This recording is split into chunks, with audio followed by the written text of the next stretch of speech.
Welcome to this lecture. Schedule is our next topic. A schedule is the total sequence of execution operations of a transaction.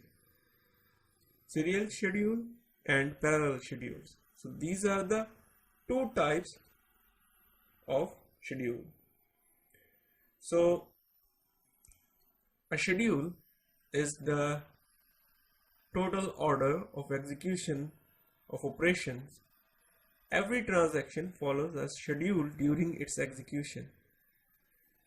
According to a sequence of a transaction is to be executed, given a schedule S comprising of n transactions, so consist of n transactions, say T1, T2, T3 and so on, Tn.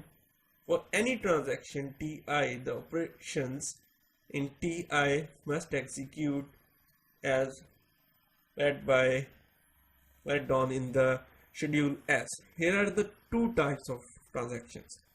So first is serial schedules.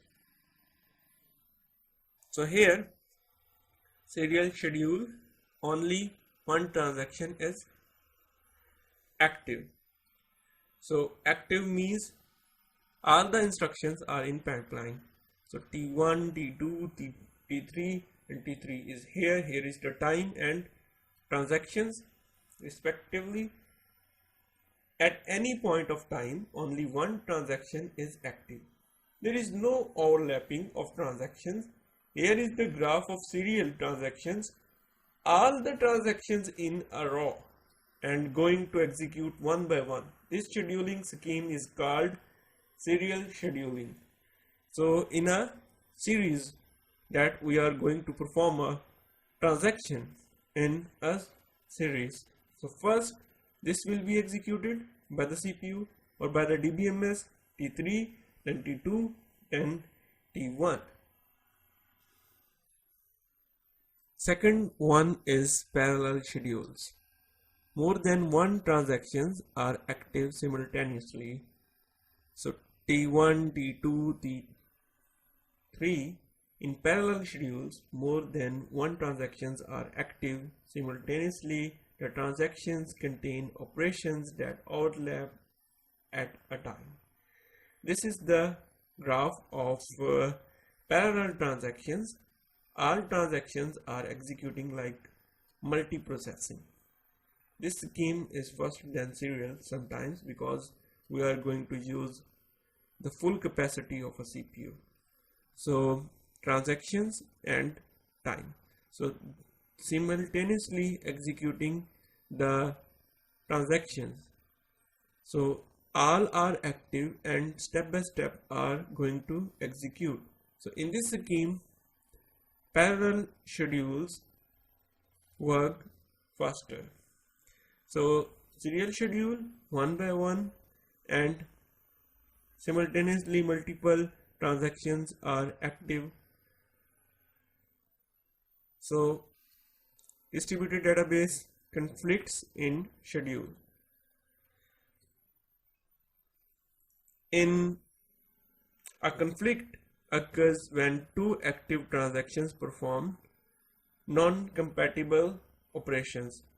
Two operations are said to be in conflict when all the following conditions exist at the same time. So these are the two conditions.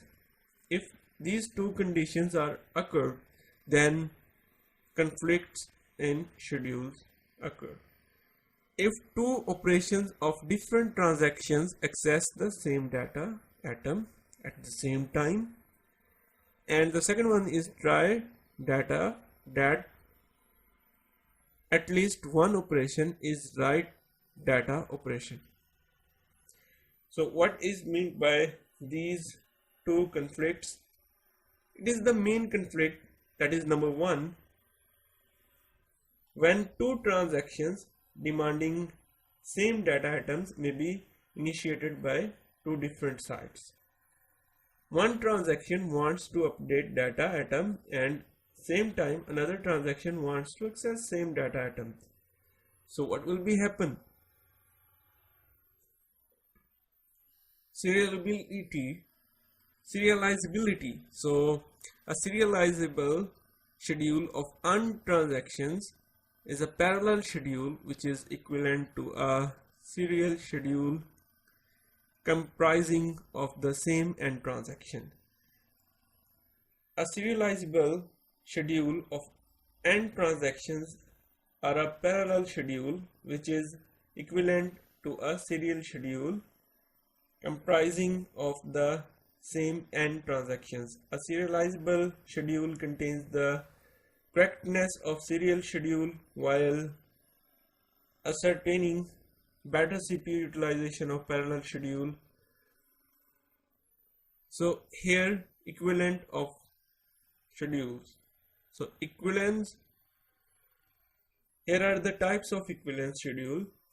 Result equivalence, two schedules producing identical results are said to be result equivalent. View equivalent, two schedules that perform similar action in a similar manner are said to be view equivalent. And the third one is conflict equivalence. Two schedules are said to be conflict equivalent if both contain the same set of transactions and has the same order of conflicting pairs of operations.